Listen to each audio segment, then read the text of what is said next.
The story of Jack-o'-lantern started in old Irish myth. There was a man nicknamed Stingy Jack. Stingy Jack was a very nasty old man who loved to play his tricks on as many people as he could. He played tricks on his friends and family, and he even played tricks on the devil himself. One evening, Stingy Jack invited the devil to have a drink with him, but of course Stingy Jack didn't get his name for nothing. He was too stingy to pay for his drink, so what he did was convince the devil to turn into a coin so he could pay for the drink. But after Jack turned the devil into a coin, he didn't pay for the drink, but decided to keep it. After a while, Jack allowed the devil to return to his own form, but under one condition, that he wouldn't bother him for 1 year. 1 year later, Jack tricked the devil to climb a tree. Jack told the devil he wouldn't help him down unless he didn't bother him for 10 years. Also, as part of this deal, the devil agreed to not take Jack's soul when he died. A short while later, Jack had passed away, but God would not allow such a bad person into heaven. The devil stayed true to his promise and didn't allow Jack into hell. As Jack turned away, the devil felt sorry for him, so he tossed him a burning piece of coal to allow Jack to see in the darkness.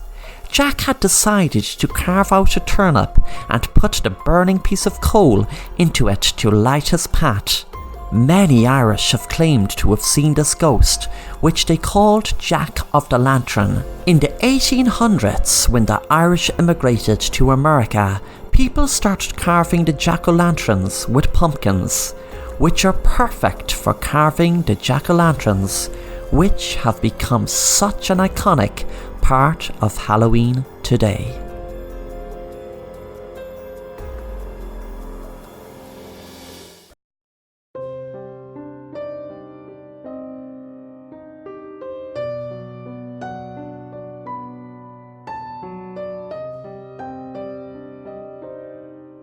Me and my wife are just an ordinary couple living on a pumpkin farm, trying to make a living. There was an awful smell from a certain part of the farm. It seemed to come from a tree near the pumpkins. We got experts in to check it out, and they couldn't find anything wrong with the tree. We had enough on our plate with trying to make money. We only opened the farm today for selling pumpkins for Halloween and couldn't afford any foul smells, turning off customers.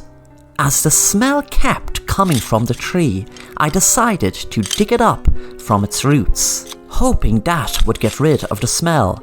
I suddenly screamed when I came across a dead body. On closer inspection, it looked like a woman was decomposing for a while. It turned out she was a homeless woman.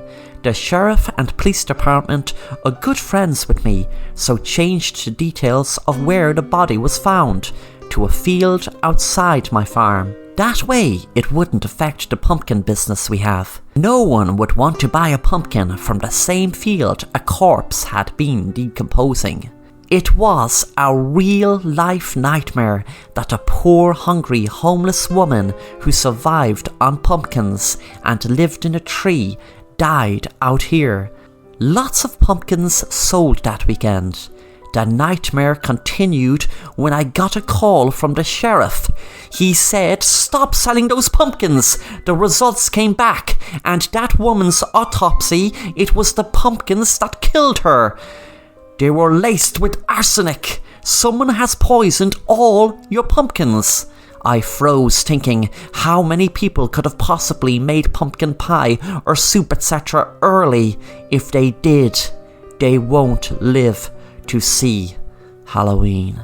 Breaking news. In a small town in Nebraska called Newtown, there have been dozens of people fell ill and several fatalities that are due to be linked to this pumpkin farm. The biggest twist to this story is that there was a body of a dead homeless woman found a few days before, and it was said to the media from the police and the town's sheriff that the woman was found in another field nearby. However, the pumpkins in this very farm are poisoned, so we are issuing a warning to anyone who has bought them here. Please dispose of them and do not eat them, as they are poisonous. Don't even use them as a jack-o'-lantern. We will have more breaking news at the top of the hour. Peter Tracy, Channel 6 News, Newtown, Nebraska. The police never did find out who put arsenic in the pumpkins, but very strange things happened around the farm. I have witnessed tractors driving by themselves, and doors opening, and weird noises at night. Me and my wife are convinced that what happened in our pumpkin farm is something paranormal.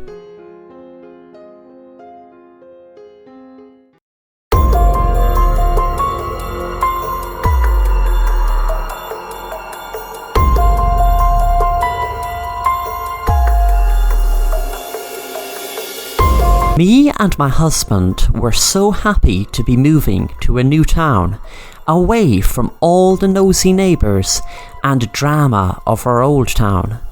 I found out about this town on a website, and luckily my husband loved it also. The move started off great.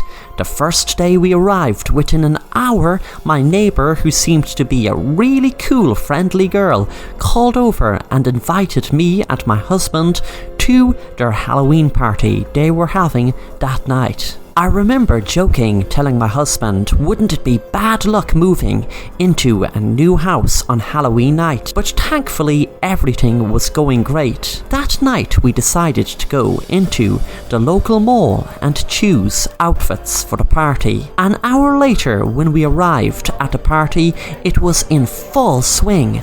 I felt so happy that we got this opportunity to make new friends in such a great way. I had a feeling that this was going to be a great decision.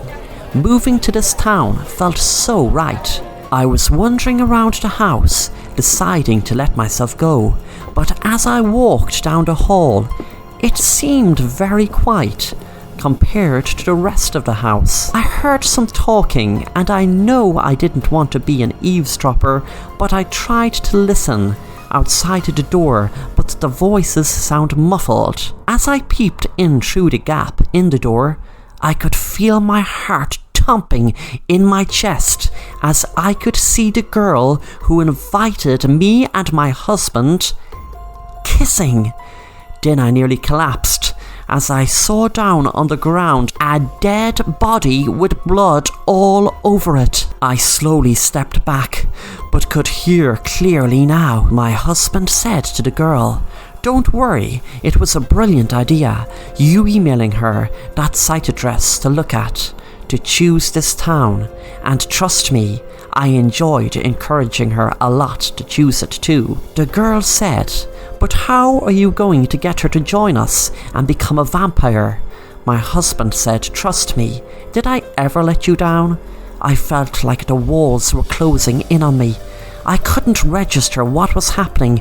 It all seemed so crazy.